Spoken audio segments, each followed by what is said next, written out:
Welcome to What's Going On Here. I'm Bob Venn, and we're in Plattsburgh, New York at the Clinton County Historical Museum, the new location at 48 Court Street. We're going to go inside and be talking with Helen Allen and take you for a little tour of the museum at its new location. It's been only open for a couple of months. We hope you enjoyed the show you just saw on the history of radio. Calvin took that in Plattsburgh this past Monday. I think that was the 4th. And this, as a matter of history, this was a British hospital. The British Army used this basement of this house for a hospital during the Battle of Plattsburgh, September 1814. A very historical building, and we'll find out more about it when we're talking to Helen. Please stay tuned. The program will be about an hour tonight, and we hope you'll tune in every Sunday to What's Going On Here. And every day, as a matter of fact, at 1:15, 4:30, 8 p.m., midnight, and 8 the following morning for all of the fine programs brought to you by Hometown Cable.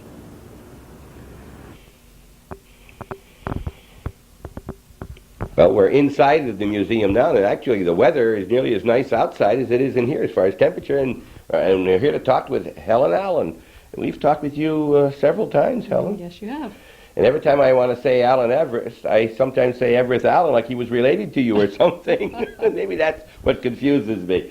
Where you come into the Oak Street side of the building, is that correct? That's correct. You don't come in the front door, and then there's a ramp that you can walk up if you can't make steps. And the door is right here, and you come right into the first part of the museum. So let's get a little bit of information before we... how long have you been in the new location, as far as opened? We opened on the 23rd of October, 1992. So we've really only been open now for just over 3 months. Mm-hmm. And you were closed completely.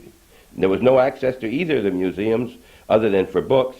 For how long? 6 months? A little bit more than that. We closed the museum and City Hall right after the firefighting exhibition, which you remember. Yes. That was in October of 91. And it took us about 6 months to transfer the collections to this building after renovations had been completed here. And then a few months to prepare exhibitions. And so I suppose, yes, we were closed for almost a year. Any big surprises in the move? Go well? What problems did you... Oh, very well. It took a long time, mainly because we hand-carried every single object and item in the museum collection. I hope that don't mean you walked up here with it. That means that you put it in the truck. Put it in trucks, put it in station wagons. That's what it meant. But hand-carried in the sense that we didn't crate everything. Of course, fragile objects were very, very carefully packed. And that was carried out by the staff and by volunteers, friends of the museum. Took a long time. There was a lot of objects to move. When you say volunteer, let's just, while we're thinking of it, you're always looking for volunteers for one thing or another? Yes, we are. If someone wanted to volunteer because they want something to do or they just want to help the museum or the Historical Society, who would they call? Call you here? Yes, so they would call us here at 561-0340. And of course, we're in the phone book. And yes, we're always looking for help. Okay, and what kinds of help could they be giving? Well, clerical sometimes? Clerical sometimes, acting as guides in the museum, helping in the museum shop, because as you can see, we manage a very active shop here. All of that kind of thing. There are a number of different things. In the summertime, when we have outdoor activities, to help organize these. Yes, the list is endless. Okay, and it could be clerical. It could be just answering the phone, maybe? That's correct. So that no matter if they don't feel like you can work an awful lot, it's not hard to answer the phone. That's right. Right? And today, by the way, there is no one else to answer the phone, so we may be stopping from time to time. That's right. As it rings. If we had a volunteer in this afternoon, I wouldn't be answering the phone. Okay, now, in case people have forgot, how long have you been with the museum, Helen? Oh. Or the Historical Society, I should say. 20 years, 20 actually. years, yes. Yes. So you're as well known here as the exhibits, huh? Well, nearly, almost. Right. Are all the items owned by the Historical Society on display? No. There's a storage? As in most museums, probably about 20% of the collection, 30%, excuse me, at any given time. That's typical of any museum. I mean, our collections are very large, and but that's what makes it interesting, because an object may not be on view right now, but you can come back in 6 months and maybe you'll see it then. Okay, and it is stored in this building? Yes, it is. You don't have any other location? No. But that must be nice to have all this room now, and you don't have to move things around as like you did before? It's wonderful. I'm yes. sure it is. Yes. All right. When you first come in, then there's a place you can sign in, and they want you to sign in, and you can see that these people have all signed in here in 92, I guess it is. Yeah. And we're in your shop, shall we call it? In the shop. Want to move around here, and then you can kind of show me, I guess this is for sale right off the wall, the covered bridge. This painting was donated by Mr. and Mrs. Charles Burdick, yes. Right. And it was painted by a very well-known local teacher, Frank Cooper. Oh, yes. Taught yes. at Plattsburgh High School for many years. 40 or 50, 40 years, Well, years a long plus. Yeah, time. long time. Yes. He was also a talented artist. Okay. And the proceeds of this will go to the museum. Yes, All right. yes. Now, the museum is part of the Historical Society? Yes, the museum collections are owned by the Historical Association, and the association sponsors and administers the museum. I'm a member of the association. Can anybody be a member of the association? Of course. And you'd love if they did, huh? Yes. Is it, what, $15 a year now? The basic membership is $15. $15 Yes. for a year, and you can pay 20 or 25 if you want to donate more. They're Absolutely. called members, patrons, sponsors, and yes. so forth. And you can become a life member if you wish. Mm-hmm. And you can then get 10% off the things you purchase. That isn't always important, but just join, and you'll get the newsletter every month. I look forward to it. Yes. History of our area. There are certain membership benefits. The monthly newsletter called North Country Notes, the Antiquarian, which is our annual magazine. Yes. Comes out in the fall. Right. Every year. It's been since 1984, I think, That's or correct. 83. That's correct. And there's stories in here. Here's the story of the Catholic Summer School of America. Some beautiful pictures in here, and 2 or 3 of our presidents came and stayed there during the summer. And that's what is now known as Cliff Haven, where all the homes are, I believe. Correct. Right? That's correct. And if you like history, then you should be a member here at the Historical Society, Clinton County Historical Society, in the corner of Court and Oak Street. The other thing we didn't mention is that members have free admission to the museum. Okay, now, has there always been a charge for the museum? Oh, yes. Minimal. Yes. It's a very small charge, but it helps to underwrite the museum's activities. Admission is pretty important for museums. $2, is it? $2 for adults, $1.50 for seniors, and $1 for children. If you don't know what to do when you got guests coming into town and you've never been, even if you have been or if you haven't been, bring them down and look at. People love to see what's going on in different areas. And a lot of people do that, as a matter do of fact. they? Well, good. They bring their guests. Yes. Okay. And now this Afghan here. The Afghan It's also for sale? It is, yes. These were produced by a city group, and we have them here on consignment. We have a number of objects for sale, as a matter of fact, on consignment. Interesting little collectibles. We sometimes have some books and magazines which have been placed in the shop on consignment. Historical objects, you're not going to find them anywhere else, probably. Yeah, one of a kind, in many cases. Oh, definitely, yes. Definitely, yes. And the stationery you showed me before, right here, stationery of the picture of the Historical Museum at 48. Yes, that's a scale drawing by an architect of our building here at 48 Court Street. And it makes very nice little note cards. Yes, makes a nice gift to give somebody from out of town who used to live in Plattsburgh or in our area. Send it to them, and they can make use of it. Also, this building has had a number of different uses, and you'd be surprised how many people have come in here since we moved in and said, I used to work in this building, or I lived upstairs when there was an apartment upstairs. In fact, there were 2 apartments. So we keep hearing from people. There's a lot of community interest in the building. Mm-hmm. That's very nice. All right. We'll get back to the history. Let's just show you what's for sale here first. Step over here, Helen, maybe. And this is what the building looked like in 1935. I know that from a story I read right here. And we showed you outside it was used in 1814 as a hospital. Yes. Right. And after 1835, there is the phone ringing, and we'll be right back. Go right ahead, Helen. You're watching Hometown Cable. We're at the Clinton County Museum. If you were here as a volunteer, Helen wouldn't have had to leave us that time, correct? That's correct. All right, you get back now. But I know in 1935 it was like this, and then what happened? What has happened to the building over the years? Well, what you see in this photograph is the house as it was built in 1805. There are some additions to it at the rear of the building, but this is the shape that it was then. Not symmetrical, not in the sense that it is now. It remained this way all through the 19th century and was owned by the Dodds family, the George W. Dodds family, for about 80 years, long tenancy. Then it remained the same during the early part of the 19th century, and in the 1940s, Rudy Blixt, very well known in this area, who was operating it as a funeral parlor, extended the building, completely renovated it to change it into and enlarge it into a Georgian style building such as you see here, very graciously proportioned.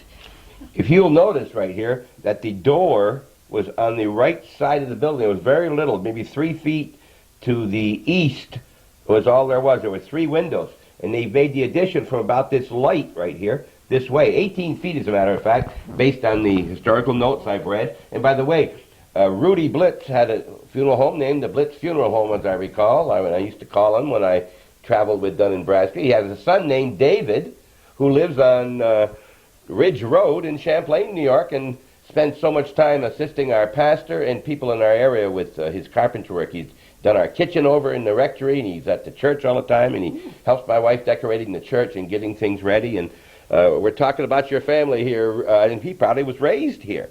That's where he got his carpentry knowledge from his dad. That's correct. Okay.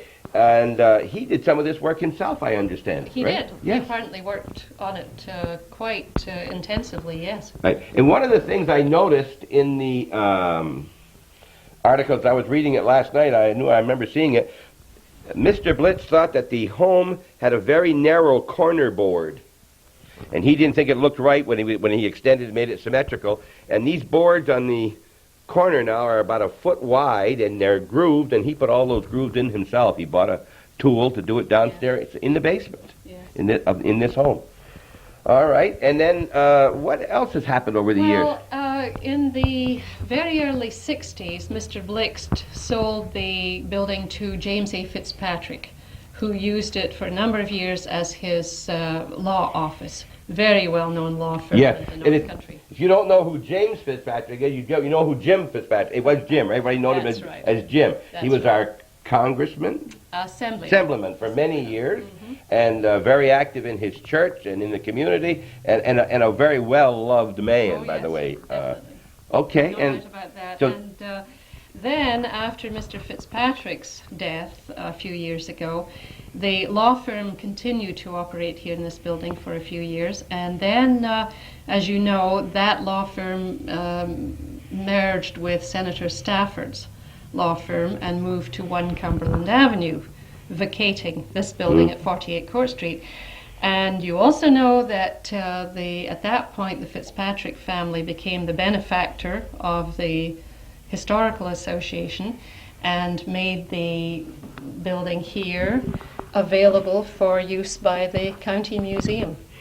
Is that a long-term commitment on their part? Yes. So that is going to be for 3, 4, 5 years, and things can change. No. It's a long-term commitment. And what a great, and anybody out there who know the Fitzpatricks and see them, please express mine and Calvin's and everybody else's appreciation, because what a beautiful home, great location. Absolutely. For what I think is very important, history. History is so important. That's right. Okay, and this is it. And this is not usually hung here, by the way. This is somewhere else. We put it here so you could see it. And because behind here are some saleable, you call this pencil? Prints, yes. Prints. Of drawings made by Rennie Fenwick, who's a very well-known local artist, very talented. And she donated these prints to the museum for sale in the gift shop. Mm-hmm. And any of this helps, of course, to pay for the heat and the lights for the museum. I'm going to jump in front of you here and let you stay over there so you can explain what's on this wall. Well, the Historical Association is very well known for its publishing activities. In recent years, we've been putting out a book of some description or an exhibition catalogue every single year, which is pretty good for a small historical society. The most recent one is Point of Fair, written by Dr. Alan Everest. And this is the story of the place on Lake Champlain that is occupied now by summer dwellers and some year-round residents too, of course. But back at the end of the 18th century was a very important place militarily on Lake Champlain and was held by the British as a fortification until 1796. So Point of Fair has a very interesting history. We were given the opportunity to publish this by Jean Zerlo, who has a summer home at Point of Fair. And Mr. Zerlo subsidized the publishing costs of this book, which made it possible for the Historical Association to prepare the manuscript for publication. And in fact, it's a gift to the Historical Association because the museum reaps the profits from sale of the book. Right. And John Zerlo is involved, so too, his brother. Certainly is. Mr. Z at Champlain Central School, John Zerlo and his brother Eugene, the sons of Louise and John Zerlo from the corner of, formerly from the corner of Church Street and Pine in Champlain. He was John Sr., of course, was one of the managers, or the manager at the old Sheridan plant, and a very good friend. He's our legislator now, is John, and his brother lives in New England, and with a great gift. And by the way, Dr. Everett will be in Rouse's Point on Friday, the Friday after you see this show, the 15th of January. Correct. And you said what time? 2 o'clock. 2 o'clock in the John Ross room at the library on Lake Street. And you can buy this book. It's about $9, I think, $8.95, and he can autograph it for you. He'd be very pleased to do it. And you can find out about, and I'm sure in here somewhere it will mention they don't know why it's called Point of Fair, because that means, in a way, it means point of iron, and there's no iron out there. They think it may have been at one time FIR, which would be fire, point of fire, maybe for some reason, but maybe. Or feu, F-E-U. Which would be? Fire. Fire, okay. So they don't know for sure, but I'm sure the doctor mentions that in here. And Dr. Alan Everest is not unknown in the area. He wrote one on Plenty More, North Country Pioneer in Champlain, Rum Across the Border, we all know about that. And War of 1812 in the Champlain Valley. He was a professor for many years here's another one, Briefly Told, of Plattsburgh, New York. All these books are available here. If you have not seen them, check with your local library in Champlain or Rouse's Point. They probably have it, and look at them, and then I'm sure you'll want to come down and buy one. And if you can't get to the library to borrow one, come down here and buy one in the first place. All right.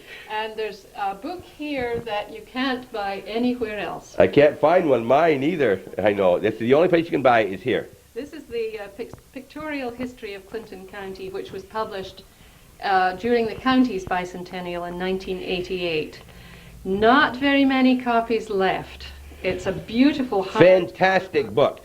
Just open here just quickly to show you. Well, that's not a picture, but look at the pictures, the quality and the types of pictures you see in this book. There's the fort right there, Fort Montgomery, and up here, this is, I think, Shazy Lake.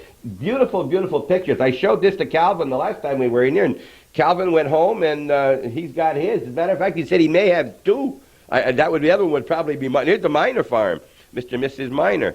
And it's just gorgeous. If you don't have one of these, tell your husband or your wife that you'd like to have one for your next birthday or something. Get it right here at Clinton County. That's a $35 book. Pretty soon. It'll be out of print. And then you'll be sorry you didn't get one. This is the, what we think of as the Bible of local history. It's the History of Clinton Franklin Counties, originally published in 1880 and reprinted in 1976. And this is this is a steal. Yes.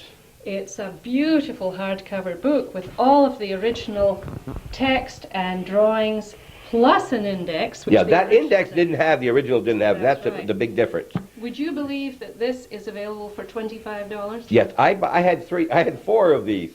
As a matter of fact, I bought 4 when they came out, so I'd give each one of my children one when I thought they were mature enough to keep it the way they should, and I haven't given it to them yet. So to my 3 children out there in their 30s, I don't think you're quite ready yet.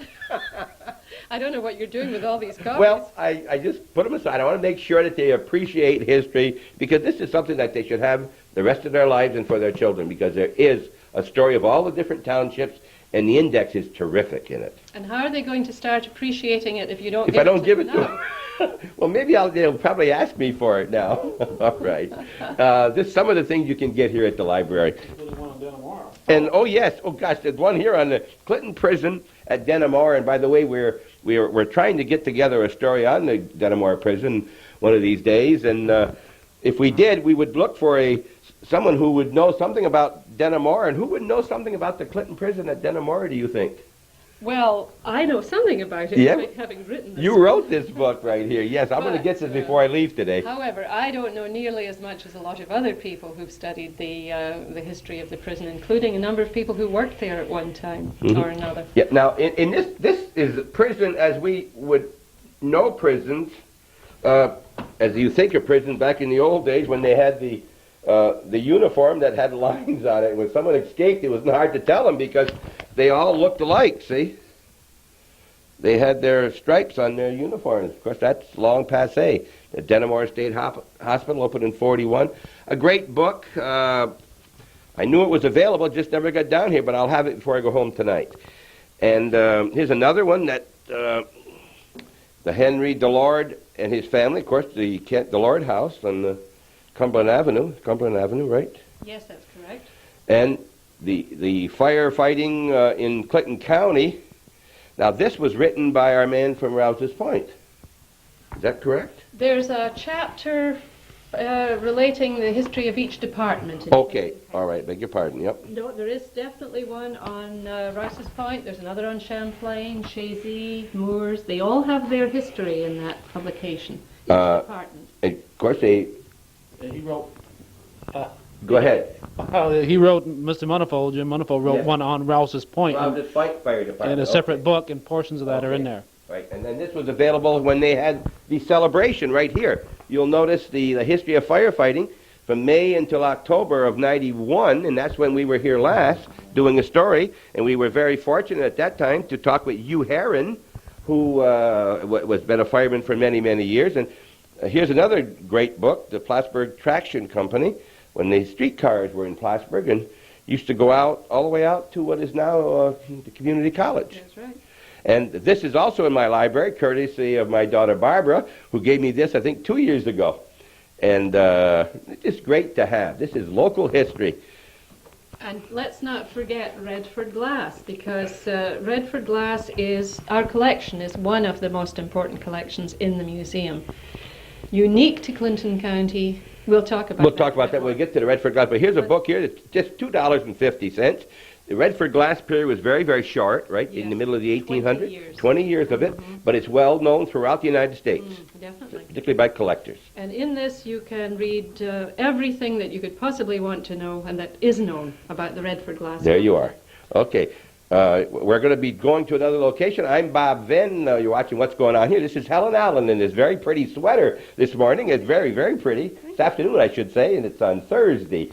It's the 7th of January, and there's no snow on the ground. And you'd rather see snow on the ground. Oh, definitely. To help your roses or something.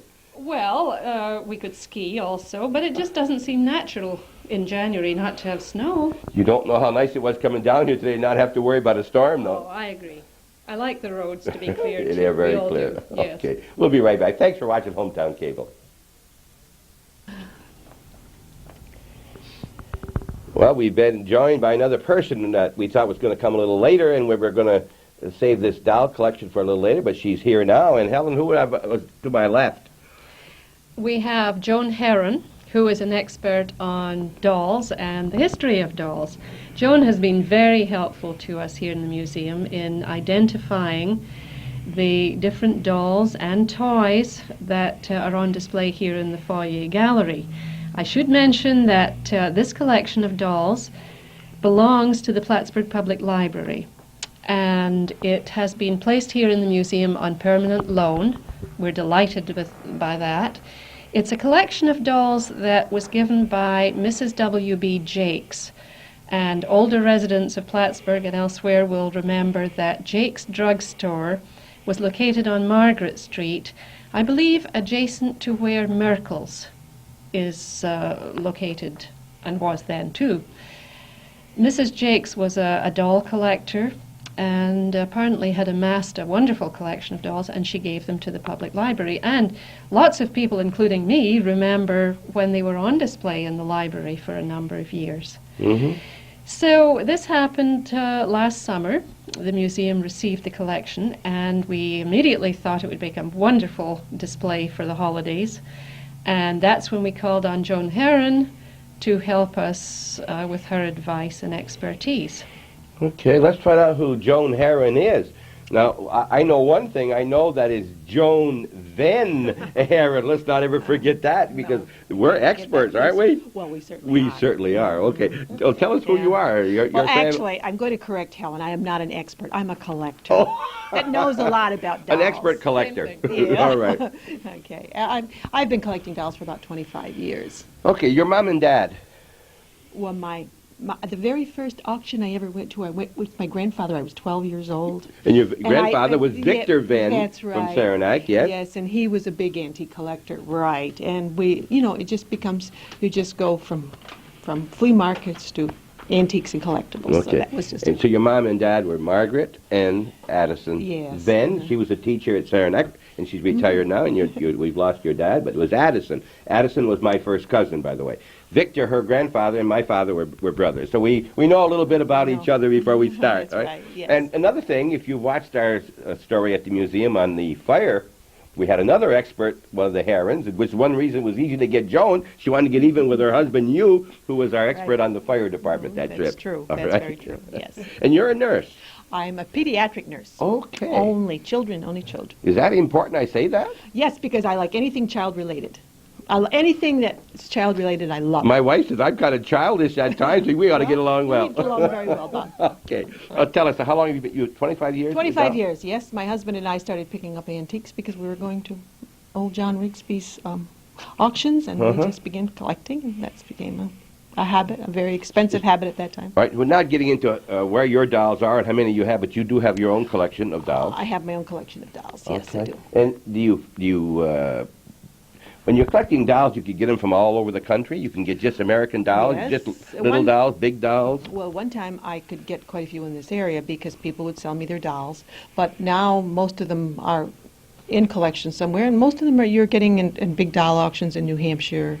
Or in this area, it's mostly New Hampshire. They go for 3-day doll auctions. They sell nothing but antique dolls from morning till night. And my dolls, at one time I thought of having a museum of my own with just dolls, but I found it was going to be much too expensive, the liability of the insurance. Oh, yes, yes. So I just dropped the whole idea. All right. The Vans, the VANN out there near Marshallville mailing address, she has $300 or $400. You familiar with her? I'll tell you about one of our relatives, one of our cousins out there, that she has all kinds of dolls. Now, I don't know if they're antique dolls, but they're dolls, and big dolls. Well, we'll talk about that after. So it runs in the family. It must run in the family, yes. I never had a doll, by the way. I never had I'm one. sure you had a lot of Deprived, very I deprived. married one, but Yes. other than that. Okay. All right, Joan, where do we start here now? Well, we can start anywhere. These dolls, first of all, let me tell you that dolls were mostly, up until the Second World War, were mostly imported from Germany. Most of your toys, your quality toys and dolls came from Germany and Europe. up until that time. After the First World War, we began getting a lot more dolls, a lot more doll companies here. But up until 1910, 1920, in that area, there weren't many doll companies in the United States. A very few. And some of those dolls that were made before 1900 in the United States are very rare, very hard to come by, and very valuable. And there aren't any here, and I don't own any. But they're not marked made in USA, so how would you know? No, but because you study dolls, you realize where they come from. Okay. Most of these dolls, there are a few from around the turn of the century. Most of them are the 1930 era. These here? Most of these. All right. And they're a very nice collection. The dolls that are here are in excellent shape. Mint. Very, very nice dolls. And does that mean that if you have a doll and you're a collector, you shouldn't be playing with it? You shouldn't be handling it? Or what's the story? Well, if you're buying a doll to collect it and to save it, yes, it shouldn't be played with. However, I think we lose sight of the fact sometimes that if you're buying it for a child, you should buy them something that they are going to be able to enjoy. So are your dolls for a monetary purposes or because of love of dolls? Well, a little bit of both. Yours are both. Yes, I have my biggest remembrance of a doll. When I was 4 years old, I had a doll that burned when my house burned. And my grandparents had given it to me for Christmas, and it burned 2 weeks later. And if I wish I had that doll today. If all the dolls I own, I wish I had that doll. Isn't that the way most of the things we had? Let me get on this side, and you can just start off here, maybe from the beginning. And if you and Helen, any of these things that you know. No, not unless you want to do it. All right. Now, I assume that these are a glass, or what's the right word? These are bisque. They're what? They're bisque. They're Sure. unglazed china. All right. They're bisque, like a piece of porcelain. It says Germany, 1910. These dolls would be imported from Germany. In the early, they were called. These would probably be called penny dolls. They were really dollhouse dolls, that type there. And this doll here was made to imitate the Kewpie from that area. Okay, it wouldn't be something a child would have played with. Yes, in their it hand. would have been. It would have been. Mm-hmm. Yeah. You probably were buying these for a penny. Yes, they would have played with For these. a penny. Yeah, these here were probably a penny at that time. All right. Yeah, and these here, probably even at that time, you might have bought something like this to put on top of a wedding. They played with them, but you might have also had something like this on top of a wedding cake, and that is a lovely little bridal costume on that little this doll. Okay, this is a composition doll from the 40s, perhaps the 30s and the 40s. This is a hard surface, but not a bisque. It's a composition doll. These are also little penny dolls here. Okay. Well, there we recognize that. Of course, everybody knows. Everybody recognizes with the button. Yes. I think I saw that in the paper article. Yes. Of course, Shirley Temple. I know. And Sonja Heaney is beside All her. right. Sonia Henne, of course, got her award and won her medals and became the gold medal winner in Lake Placid in 1932. Right.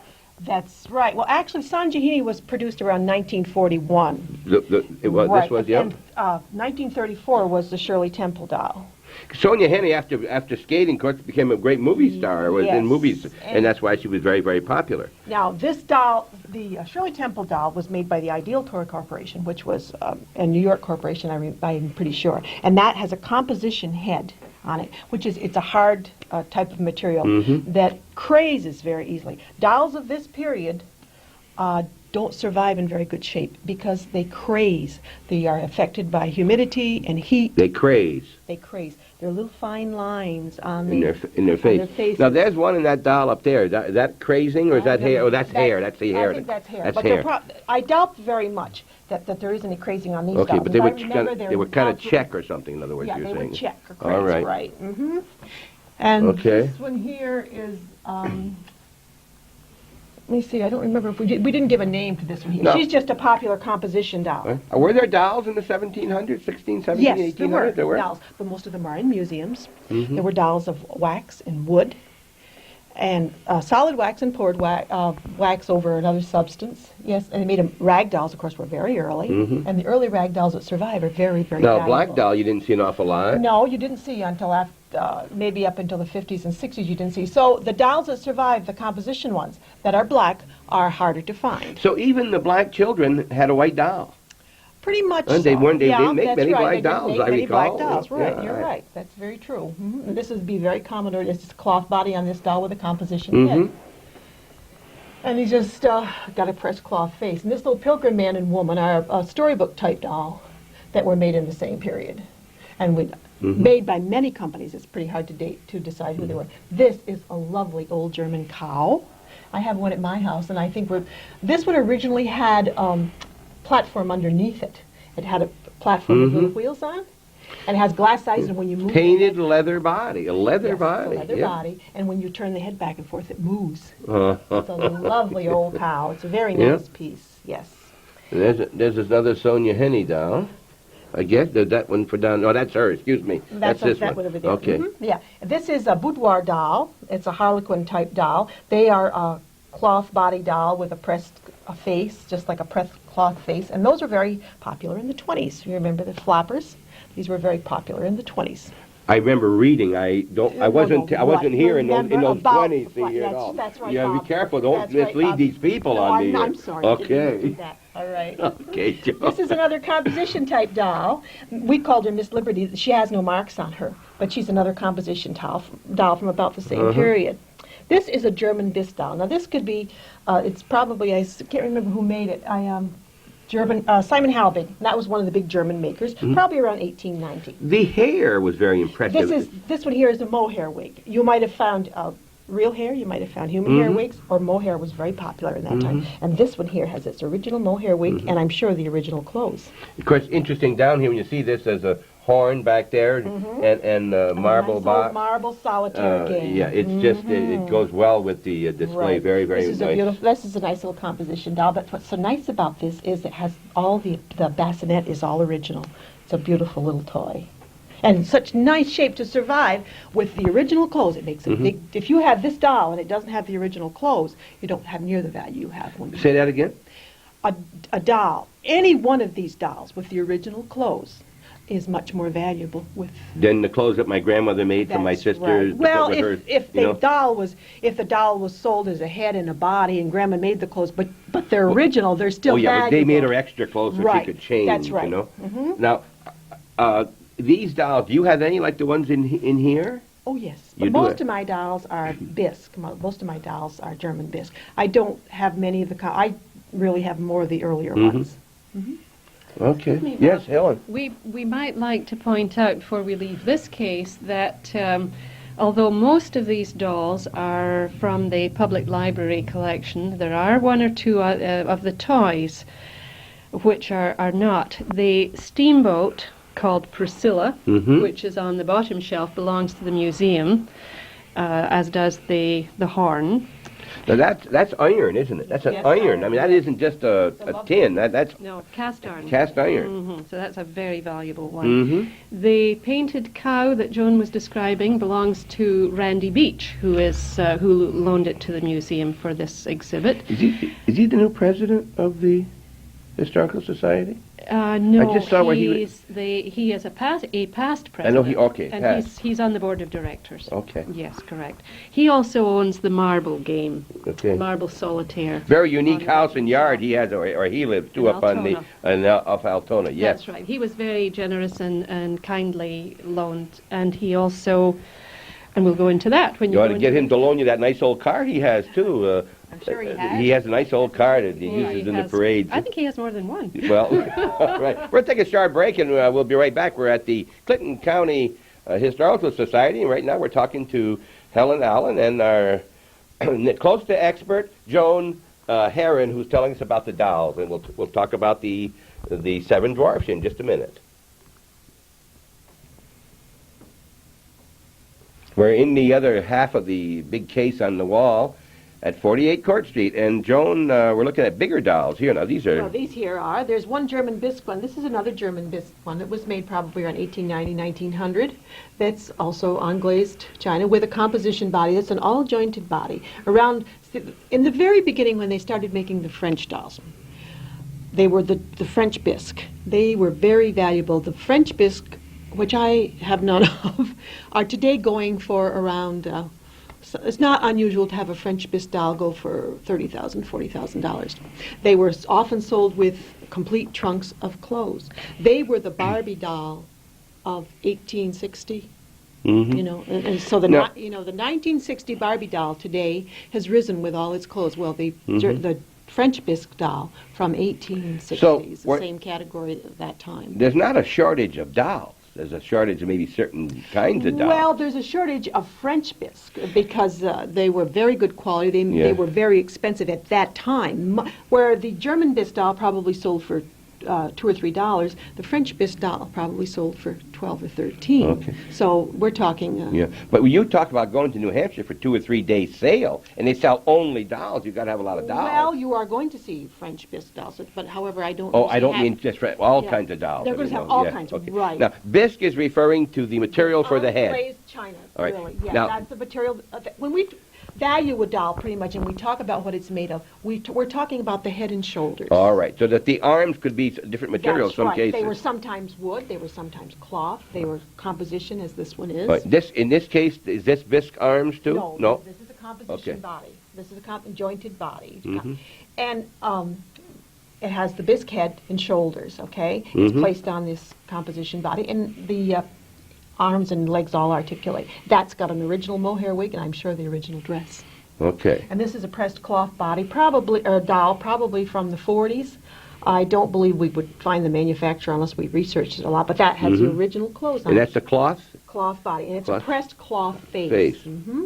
Now- Well, this one has glass eyes. You see the these are the cloth eyes. Okay. Now, in some cases, I collect some records and things, and cases are as nearly as valuable as what's in them. What about doll boxes? Oh yes, if you had the original box for this doll, it would probably bring it up another $100 or $200. So you don't throw away the box. You try to keep it, No, you even if keep you don't the keep the box. doll in it. You keep the box. That's right. You would put the box away on a shelf and make sure it was preserved, right? And just like original clothes, if you buy a doll with tattered clothing and you want to fix new clothing for it to look better on your shelf, then you'd better keep the old. Don't throw it away Don't just because throw it's it away. tattered, Put it right? away. And parts of dolls probably just as Well, parts should of keep dolls, them too. yes, yeah? you should keep all the original parts. Don't throw away an arm. Of course, we're not talking about the 49-cent rubber arm necessarily here. Well, a doll that's cobbled, if this doll didn't have its original body, it would probably be worth a lot less. Too. Cobbled. What do you mean Well, by? I mean, you can take parts from another doll and put it all Oh, together. all to right. make- Yes, okay. yes. So even though your head and shoulders are intact, if you've got a cobbled up body, you're all Of course, they're doing that with live people today. You know, That's true. That's true. It's all right with in dolls. that case, we're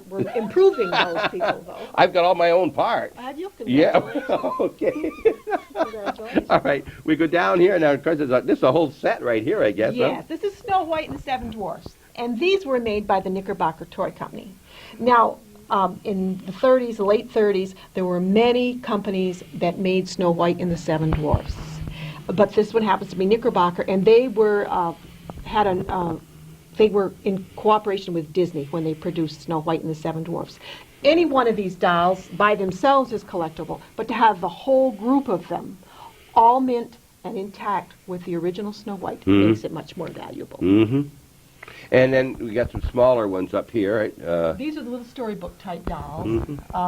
They are made also composition hard surface heads with their original clothes. And the furniture? Not terribly valuable, but the furniture is the old wicker furniture that I can't tell you who made. Probably United Right. States. Now, my granddaughter probably has 7 or 8 dolls that my wife has bought her and or her mother has bought her.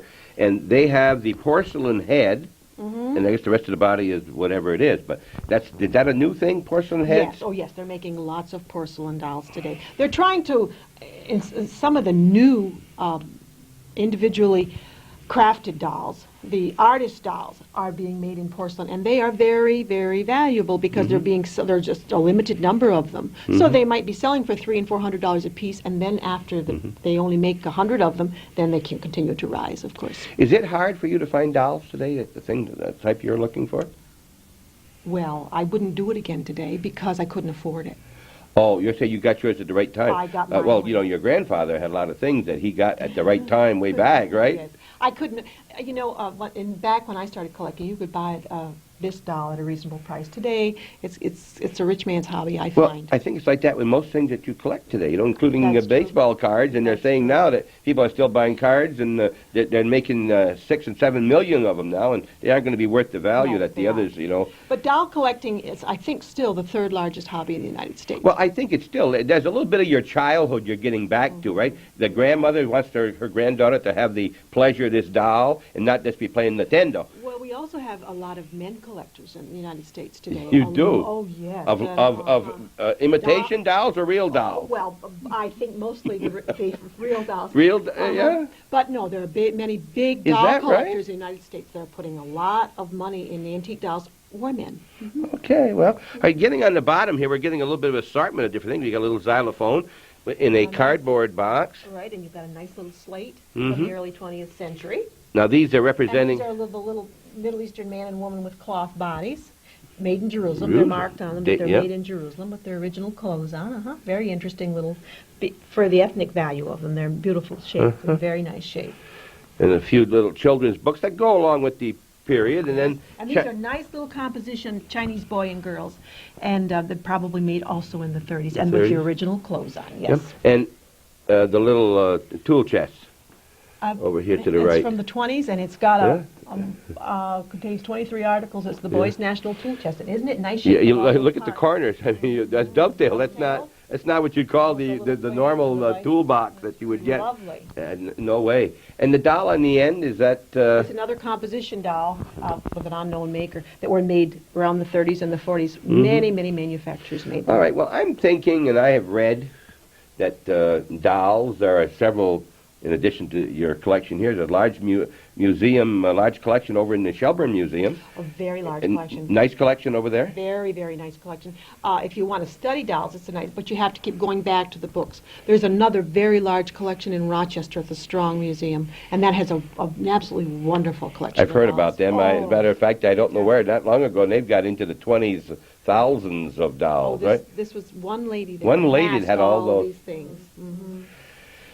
Now, if a person wanted to read about dolls, except for going to the encyclopedia, are there books out on dolls? Oh, many books. Yeah, are they in this Many books. city? I have Can you a buy them? fortune. Can you buy them Well, here? Yes, oh yeah, you can buy them in all the bookstores. The bookstores will have it on. Value books and information books on all different kinds of. There are many people that specialize in just black dolls, or just bisque dolls, or dolls by one maker, or cloth dolls, or paper dolls. These are books.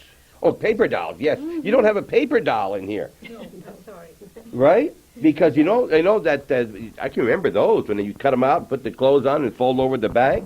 Well, you may notice, Bob, that these two cases are rather full. Yes, they are. Yes, they are. Yes. So there were several dolls and types of toys that we simply could not Yep, include. it's beautiful, great little collection, and another reason to bring in your daughter or your son when you come and look at the museum for the other historical values here. While we're talking about that, the entire museum collection of toys is not shown in here. One of the very nice pieces that we have in the museum is the toy cannon that belonged to Woody McClellan. Okay, I'm not familiar with that. All Well, right. some of the Northern Tier Champlain people will remember Woody's toy cannon, beautifully made, and that is now in the museum, but a little too large to accommodate in this exhibit. Terrific here. Joan, are you ever available? People call you at home asking about dolls? Oh, yes, people call me home a lot. I used to do a lot You more encourage going- that or not encourage it? One time I would go out with a number of dolls and go somewhere and talk about them. Now I'd be more inclined to use slides because when you move this kind of stuff around a lot. So you get a you're lot saying of that damage. you'd go speak to people, organizations? You've done that in the past, you Well, mean? if you can ask Helen, if it's hard Yeah. to get me. Sometimes. It's hard to get you, yes. Rather than like- Well, we're very happy that you could make it with us today because I didn't know you were into dolls like this, and I did see it in the paper. They mentioned an authority, and as we we even loosely said today, an expert. Yeah, All right. Oh no, not really. I know you know your dolls very well. Are there other people in town? That, Oh, yes. are I they- think we ought to mention that. First of all, there is an Adirondack Doll Club. All right. An Adirondack Doll Club, which I am still a member, a very inactive member at the moment because I haven't had time. But there is about 12 or 13 people that are very active, and they meet in each other's homes once a month. And it happens to be a morning meeting at this time. It's set up on a morning meeting. And it's a great group. We actually formed, I was one of the originators of the club about 20 years ago. So it is a very nice group of people. And they're all doll collectors and doll-related things. Do you collect anything except dolls, Joan? Any other type of collection? Grandchildren. I know you have 5 children. Six children. 6? My son had had a Jeep or something to sell, and he put an ad in the paper, and he came over and he said, "Dad," he said, "there's a guy coming up to see my Jeep." He said, "I think we're related." And it was a Hughes Jr., right? That came up and met my son in Champlain, and we just hadn't met. He just had never met him. Well, Joan, thank you very, very much for coming over and taking the time to come over here on this lovely winter day and from your work and wherever you've been. And say hello to you for us and the rest of the family. Well, thank you for asking. You're very welcome. Joan Van Herren, Mrs. Hugh Herren. Don't leave yet. Don't leave yet. Okay. No, we're going to shut the camera off. That's all. Okay. Thanks for watching.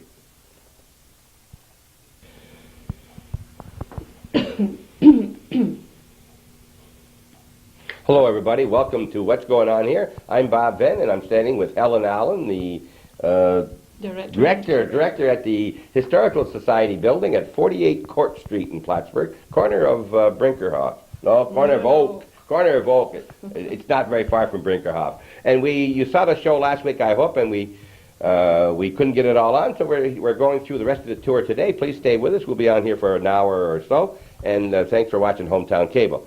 We're in the first room after we left the area where things are for sale and for admitting. What do you call this room, Helen? This is the Orientation Gallery. It's the first gallery in the museum that a visitor sees and comes into. And it's devoted, as you can probably see, to the early military and naval history of Lake Champlain. We know that prior to settlement on this side of the Champlain Valley, really what was of tremendous importance were the naval events that took place on Lake Champlain. And in the case of the Battle of Plattsburgh in 1814, the military activity that was taking place on land. So we have some very interesting and very rare materials on view here. You're seeing an extremely rare print of the Battle of Plattsburgh.